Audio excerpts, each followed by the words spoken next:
The film begins with a glimpse into the childhood of Jordan Sanders. As a young girl, Jordan was a brilliant but socially awkward student with big dreams. She was bullied relentlessly by her peers for being a nerd and different. These traumatic experiences hardened her, and she made a vow to herself. One day, she would grow up to be successful, powerful, and untouchable so no one could ever hurt her again. Fast forward to the present, and we see Jordan as the CEO of her own successful tech company. She's rich, stylish, and completely in control, but also arrogant, condescending, and emotionally unavailable. Her staff lives in fear of her, especially her overworked personal assistant, April Williams, who dreams of being taken seriously and pitching her own app idea but is constantly belittled by Jordan.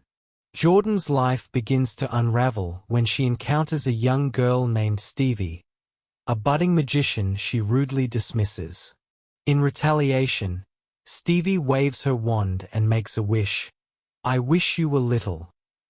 The next morning, Jordan wakes up in her 13-year-old body, forced to deal with her worst nightmare, being small, powerless, and in middle school again. As Jordan frantically tries to hide her new form, she turns to April for help. Though shocked, April steps in to act as Jordan's guardian and helps her enroll in the same school she once dreaded. At first, young Jordan tries to maintain her adult persona, bossy, dismissive, and arrogant, but quickly learns that none of that works in the school environment. She's mocked, left out, and even humiliated, just like in her original childhood. Meanwhile, with Jordan temporarily out of the company, April finally gets a chance to shine. She takes initiative at the workplace, makes executive decisions, and prepares to pitch her app idea to a major investor, Connor, who is expecting a polished presentation from Jordan. With her boss stuck in the body of a teen, April must navigate the corporate world on her own, growing in confidence and strength. Back at school, Jordan begins to reflect on the person she's become. She tries to fit in with the popular girls but is rejected. However, she soon finds an unlikely group of friends, fellow weird kids who embrace her for who she is. These kids are fun, creative, and kind, offering Jordan a glimpse into the kind of support system she never had growing up. She starts to lower her guard, opening up and finding joy in being her authentic self for the first time in years. Jordan's time as a child forces her to confront painful truths. She realizes that her cold and unkind behavior as an adult stems from a place of fear and unresolved trauma. She had built a fortress of ego and power around herself, but in doing so, she had also alienated the people who genuinely cared about her. Her friendship with April begins to deepen, as April sees a more vulnerable, relatable side of Jordan. The film builds toward the climax when April is about to make the big app pitch, and young Jordan insists on attending. Disguised as April's niece, Jordan crashes the presentation and, in a chaotic but heartfelt moment, delivers an emotional speech about taking chances and not letting fear of rejection define who you are.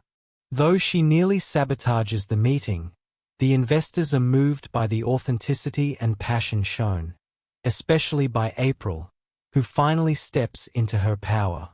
Soon after the pitch, Stevie reappears, this time more curious than confrontational. She senses a shift in Jordan, who is no longer the arrogant woman she first met. Instead of barking orders or dismissing her, Jordan approaches Stevie with humility and sincerity.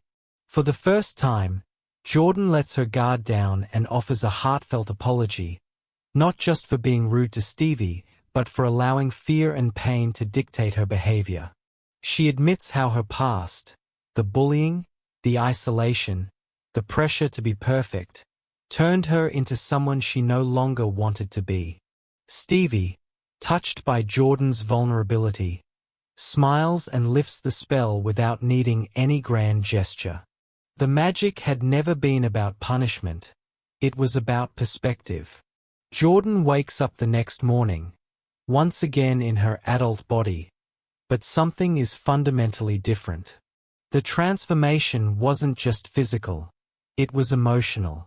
She feels lighter, more self-aware, and, for the first time in years, at peace with herself. The experience of returning to her younger self has awakened a long-buried softness in her, one that she had hidden behind sharp suits, cutting remarks, and unrelenting ambition. When she returns to her office, the energy is noticeably different. Employees brace themselves for the usual storm, but are stunned when Jordan walks in with a calm demeanor and a genuine smile. Instead of criticizing, she thanks her team for holding things together in her absence. She acknowledges their hard work and contributions, especially April, who not only kept the business afloat but also impressed the investors with her innovative app idea. In a powerful, affirming moment, Jordan calls an all-hands meeting and publicly praises April, not just for her competence, but for her courage and creativity. She announces that April will now lead her own project division, giving her full ownership over the app's development. It's a symbolic and literal passing of the torch, showing that Jordan no longer sees power as something to hoard, but something to share. More importantly, Jordan finally reconciles with her inner child. No longer ashamed of the weird, nerdy girl she once was, she embraces her quirks, her passions, and the painful experiences that made her who she is. Instead of trying to erase her past, she integrates it into her identity, understanding that real strength lies in being open, honest, and connected to others. She lets go of the need to dominate, replacing fear with empathy, and control with collaboration. This emotional rebirth doesn't just benefit Jordan, it transforms the entire atmosphere of her company. Employees begin to thrive in the new, more inclusive environment. April blossoms into a confident leader, and Jordan, now grounded in humility, finds joy in lifting others up. She's still ambitious and brilliant, but now she leads with heart, and that makes all the difference.